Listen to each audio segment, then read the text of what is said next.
فَإِنَّهُ مَا تَمَسَّكْتُمْ بِهِمَا کتاب اللہ وسنت رسول اللہ صلی اللہ علیہ وسلم اور کما قال علیہ الصلوۃ والسلام. اللہ کے نبی صلی اللہ علیہ وسلم نے فرمایا تھا کہ اے لوگو میں تمہارے درمیان دو چیزیں چھوڑ کر جا رہا ہوں.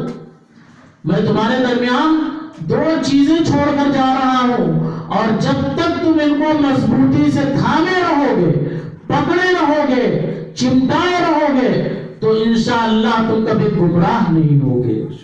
وہ دو چیزیں کیا ہیں؟ وہ دو چیزیں کوئی نئی ہیں کیا؟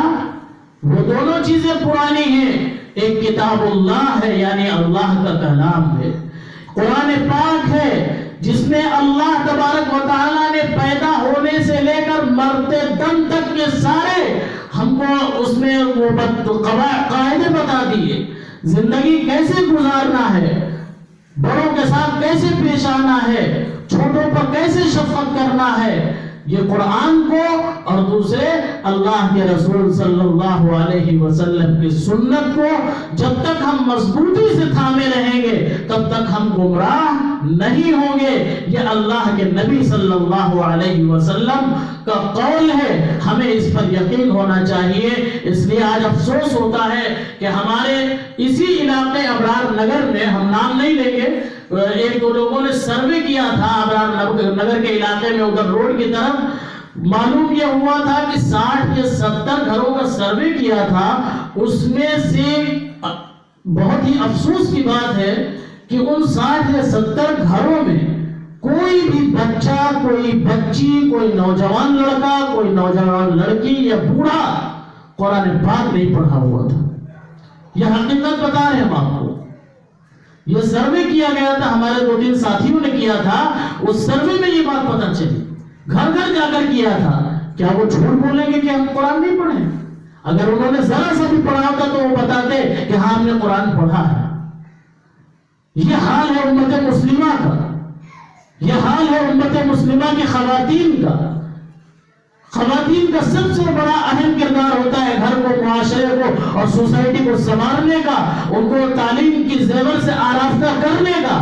اگر مائیں چاہیں تو انشاءاللہ ثم انشاءاللہ گھر میں نہ کوئی بچی بغیر قرآن پڑھے رہے گی اور نہ کوئی بچہ بغیر قرآن کے پڑھے رہے گا. اس لیے کہ مرد بھی اپنی عورت کی بات کو زیادہ مانتا ہے, اور اگر کوئی عورت کہہ دے اے میاں آپ نوکری کرنے کے لیے جا رہے ہیں, آپ اپنے آفس جا رہے ہیں, لیکن ہمارے بچوں کو قرآن پڑھانے کا انتظام کیجئے, ہمارے بچوں کو کلمہ طیبہ لا الہ الا اللہ پڑھانے کا انتظام کیجئے, ہمارے بچوں کے شہادتین لا اشہد ان لا الہ الا اللہ اور اس کے ترجمے کو پیوست کرنے کے لیے کسی حافظ کا انتظام کیجئے, کسی مکتب کو تلاش کیجئے, کسی مدرسے کو ایسے تلاش کیجئے جہاں پر اس کا ایمان بڑھ سکے, جہاں پر اس کا اسلام بڑھ سکے, جہاں پر اس کا یقین بڑھ سکے.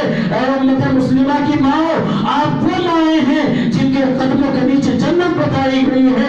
اے ماؤں, اے بہنوں, آپ سے میں پکار کر کہتا ہوں, چیخ کر کہتا ہوں, دل کے درد کے ساتھ کہتا ہوں کہ شریعت مطہرہ کو اپنا لیجیے, قرآن کو اپنا لیجیے. آپ کے محلے میں یہاں پر مکتب چل رہا ہے, آپ یہاں پر اپنی بچیوں کو بھیجیے. مولانا سلیم صاحب کا جو مکتب چل رہا ہے اس میں اپنی بچیوں کو بھیجیے, اپنے بچوں کو بھیجیے, تاکہ وہ قرآن سے مربوط ہو جائیں, قرآن سے جڑ جائیں, حدیث سے جڑ جائیں. ان کو وہ 40 احادیث یاد کروا دی جائیں جن کے بارے میں اللہ کے نبی صلی اللہ علیہ وسلم کا فرمان ہے کہ اگر کوئی شخص میری امت کے لیے 40 احادیث یاد کر لیتا ہے اور ان کو پہنچا دیتا ہے تو قیامت کے دن جنت کے 8 دروازے اس کے لیے کھول دیے جائیں گے, جس دروازے سے چاہے وہ اس میں داخل ہو جائے. اس لیے میری محترمہ خواتین اسلام, آپ وہی خواتین اسلام ہیں جیسے حضرت عائشہ رضی اللہ تعالی عنہا تھی. آپ انہی کی نمائندہ, انہی کی آپ ترجمان ہیں جو حضرت خدیجہ رضی اللہ تعالی عنہا کا کام تھا. آپ انہی کی جو ہے ترجمان ہے, آپ انہی کی اسپوک پرسن ہے جو حضرت حفصہ رضی اللہ تعالی عنہا کا کام تھا, حضرت سمیہ کا کام تھا, حضرت عمار کے حضرت سمیہ کا کام تھا اور حضرت خدیجہ کا کام تھا. ازواج مطہرات کا جو کام تھا، صحابیات کا جو کام تھا، وہ کام آج آپ بھی انجام دے سکتی ہیں، کیونکہ صحابیات نے اسلام کے لیے بہت کام کیے ہیں، صحابیات نے اسلام کے لیے بہت کام کیے ہیں، اور آپ کا جہاں مقام اتنا بڑا ہے، جہاں آپ کا اتنا بڑا احترام رکھا گیا ہے، اللہ کے نبی صلی اللہ علیہ وسلم نے آپ کے قدموں کے نیچے جنت ڈال دی ہے، تو آپ کا فرض یہ بنتا ہے کہ آپ اپنی قدر کریں، آپ اپنے آپ کو پہچانیں کہ دنیا کی سب سے خوبصورت ترین شخصیت، دنیا کی سب سے نرم دل شخصیت، دنیا کی سب سے اعلیٰ سیاسی شخصیت، دنیا کی سب سے زیادہ ذی علم شخصیت، دنیا کی سب سے زیادہ پاک باز شخصیت جناب دو عالم سرکار دو عالم محمد الرسول اللہ صلی اللہ علیہ وسلم نے آپ کے قدموں کے نیچے جنت کو بنا دیا ہے۔ لہٰذا ہم اپنے مقام کو پہچانیں کہ اسلام نے ہمیں کیا مقام دیا ہے۔ لوگ تو اسے ہی بدنام کرتے ہیں کہ اسلام نے عورتوں کو قید کر دیا ہے۔ قید وہ قید نہیں ہے، قید یہاں پر وہ قید ہے کہ بیوی اپنے شوہر کی مطیع اور فرما بردار بن جائے، بہن اپنے بھائی کی مطیع اور فرما بردار بن جائے، وہ قیدی ہے یہاں پر۔ آپ کو ضرورت ہے کسی چیز کی، اسلام نہیں روکتا ہے کہ آپ باہر نہ جائیں، آپ جائیں پردے کے ساتھ جائیں، آپ پردے کے ساتھ جائیں، معلوم ہو جائے کہ یہ اسلام کی ماننے والی ہے، یہ اسلام کی شہزادی ہے، یہ اسلام کی دوشیزہ ہے۔ اگر اس کی طرف ہم آنکھ اٹھائیں گے تو اللہ کے فرشتے ہمارے اوپر جو ہے برچھیاں برسا دیں گے۔ اتنی ہمارے اندر حنک ہونا چاہیے، اتنی ہماری نگاہوں میں اتنا رعب ہونا چاہیے۔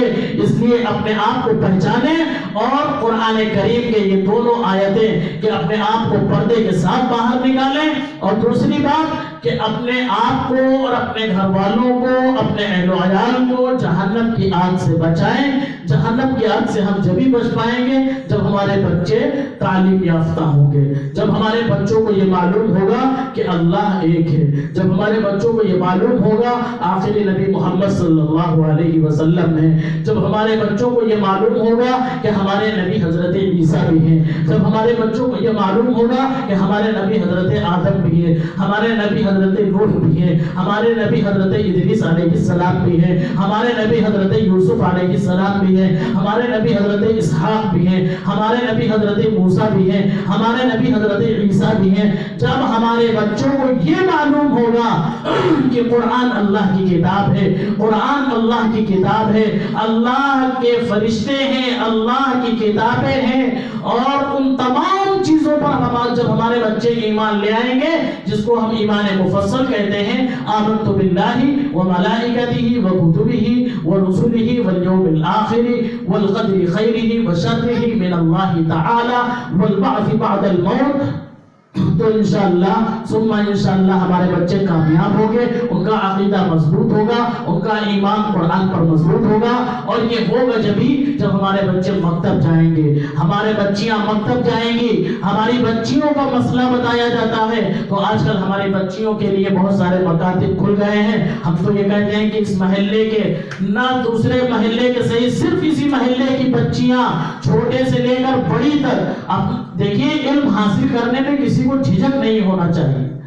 ہم کوئی بھی چیز معلوم کرتے ہیں، ابھی موبائل ہم کو نیا لینا ہے، ٹیب لینا ہے، تو ہم اس کی نالج کے لیے ضرور دکان پہنچیں گے اور اس سے معلومات کریں گے کہ یہ کیسے چلے گا، اس کے کیا کیا فیچرز ہیں۔ لیکن ہمیں کیا نہیں معلوم ہے کہ وضو میں فرائض کتنے ہیں، پتہ نہیں کتنی ہماری مائیں اور بہنیں ہیں پرانے زمانے کی، جن کے دماغ میں یہ چیز گھسی ہوئی ہے کہ اگر ناپاکی کی حالت میں اپنی گردن سے نہا لے تو پاک ہو جائیں گے۔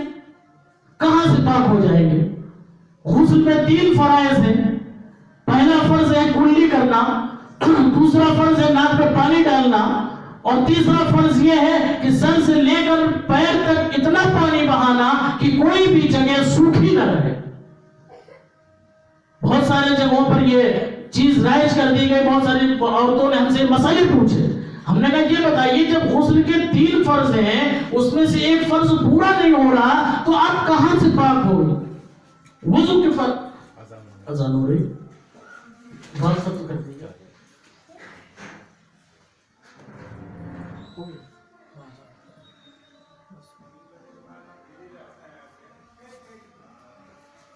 ہے.